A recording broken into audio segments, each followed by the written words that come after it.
Bos, siapa sih yang gak suka batik?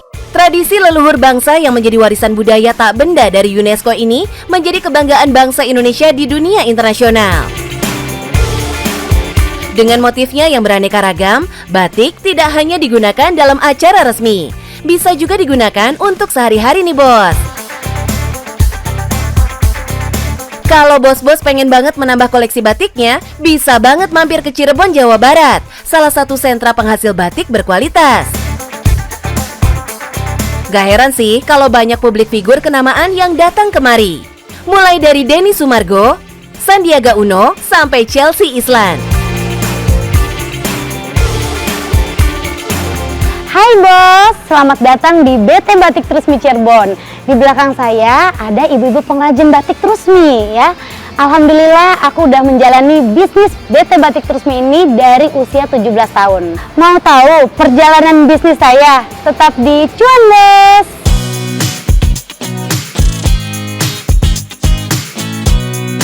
Dari usia 17 tahun, Kak Sali memulai bisnisnya. Wah, masih muda banget ya bos. Tapi sebelum merintis ke bisnis batik, doi ini dulu awalnya jualan kain kafan loh.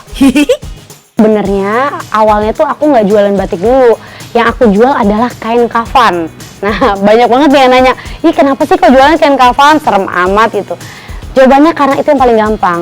Jadi saat aku usia 17 tahun, tahun 2006 baru lulus SMA, yang bisa aku lakukan ya udah cuma jualan kain kafan, karena kan aku belum punya ilmu bisnis, belum punya pengalaman bisnis, tapi aku punya semangat yang kuat buat jualan.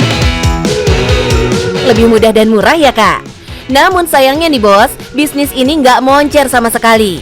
Bukannya untung, malah buntung. Nggak nyerah, Kak Sali mikir keras gimana nih supaya kain kafannya laku. Kebetulan tetangga aku tuh ada pengrajin batik, jadi aku nanya-nanya tuh. Sepengetahuan aku anak sekolah yang baru lulus itu kan batik tuh cuma seragam sekolah doang ya. Tapi ternyata batik tuh bisa dibuat macam-macam. Dan salah satu bahan bakunya adalah kain kafan itu, kain katun. Jadi bisa dibikin batik.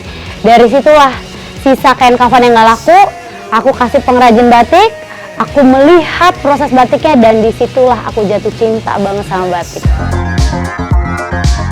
Yuhu, tapi jangan salah kira ya bos. Setelah Kak Sali menemukan solusi untuk permasalahannya, bisnisnya bisa langsung lancar jaya. Masih banyak penolakan yang diterima Kak Sali karena memulai bisnis di usia muda.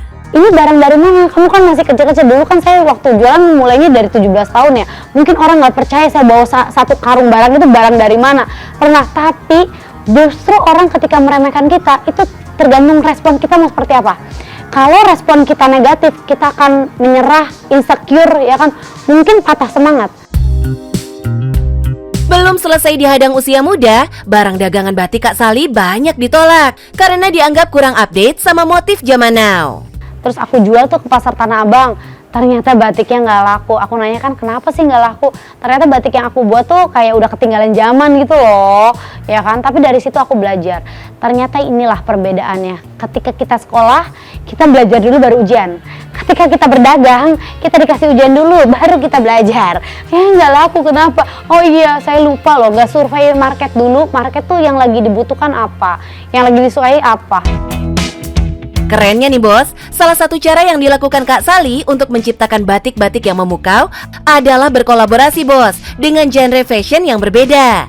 Dengan berkolaborasi ini bisa menyatukan dua pikiran menjadi sebuah mahakarya.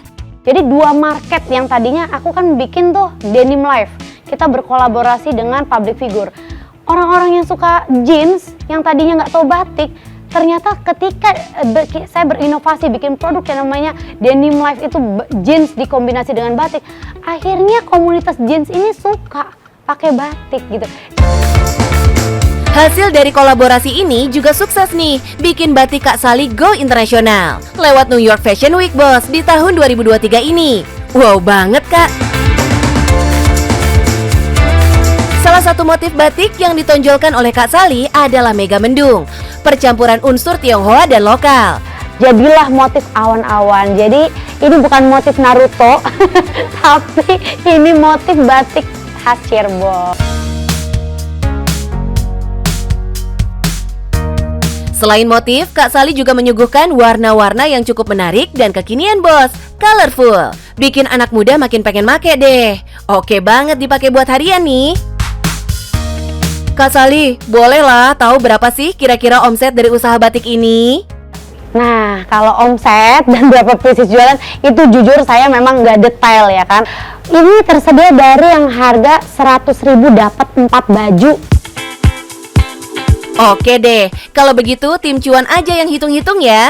Kalau semisal dalam sebulan ada 2.000 aja pembeli nih kak, dengan pembelian seharga Rp100.000, maka omset yang didapat adalah sekitar 200 juta rupiah.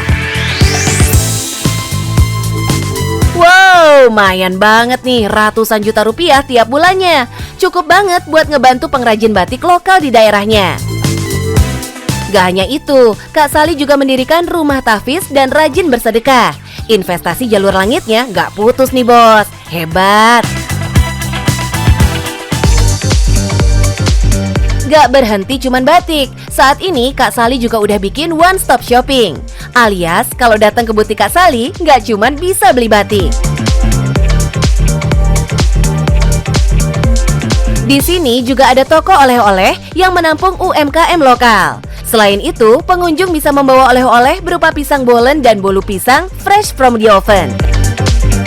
Bos, kalau udah capek belanja, bisa banget buat icip-icip masakan khas Cirebon di sini. Banyak pilihannya nih, ada empal gentong, empal asem, maupun nasi lengko. Jangan lupa, kalau kesini, pengunjung juga bisa merasakan experience untuk membuat batik bersama para pengrajin. Dan juga membuat kerupuk melarat khas Cirebon.